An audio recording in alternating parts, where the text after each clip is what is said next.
He watched traffic on the street.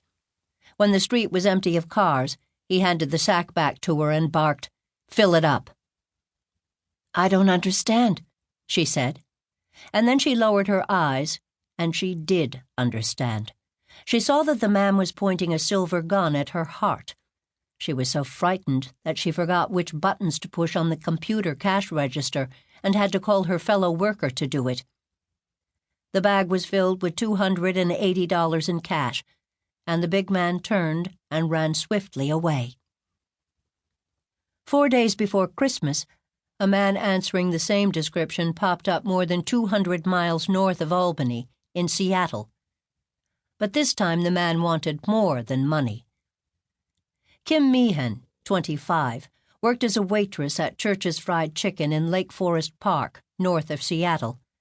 Feeling nauseated during the early evening, Kim called her father at 9 to ask him to come and pick her up. In the women's restroom, she bathed her face with cold water.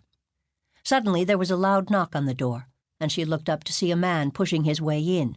He grinned at her and said, "Excuse me," but he didn't leave. Instead, he turned and locked the door behind him. He pulled a silver revolver from the pocket of his hooded coat and ordered her to take her blouse off. "Do what I say and you won't get hurt." She was struck almost dumb with shock, and she thought that this couldn't be happening, not with the other employees just on the other side of the restroom wall. She couldn't move, and the man, who wore a peculiar ragged beard, moved toward her and pulled up her blouse and bra and started to fondle her breasts. "Now," he said, "I want you to beat me off." "I don't know how," she countered. "I'll show you how," he said, and moved the gun closer to her head.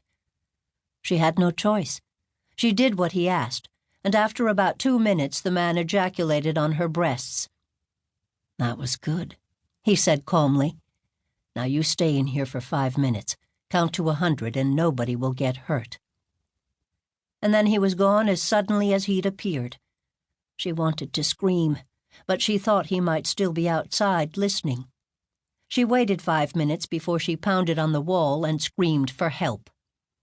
The restaurant's fry cook called the police and told King County deputies that he could describe the man, too. "I can't believe it," he muttered. "That guy was in here. He ordered a number 5 dinner and paid for it. He must have seen Kim walk back to the restroom. He was wearing a hooded brown corduroy or suede jacket with a sheepskin lining." 20 minutes later, the man in the brown jacket, minus his fake beard, lingered over an ice cream cone he'd ordered at the Baskin-Robbins store in Bothell, Washington. The 2 teenage girls working that night were ready to lock the doors at 10 p.m., but the man hung around. They whispered to each other, joking. "Maybe he's planning to mug us or something," they giggled. The big man asked them to throw away the last of his cone. Then he wanted some ice water. They could offer him only tap water. He took 1 sip and asked for a lid for his water cup. Then he asked for a straw and a paper sack. He had played out this script before, but the girls in Bothell didn't know that. They just thought the guy was pretty nervous and a little peculiar, and they wanted him out of there. Savoring the moment, the tall, dark man slowly pulled his revolver from his pocket. "Now put all the money in the bag." All the money at closing time meant a good haul, over $500. The gunman ordered the 2 girls to sit on the floor, count to 50, and look the other way as he left. They obeyed, but they remembered a lot about him. He had not had a car, at least not in the Baskin-Robbins lot.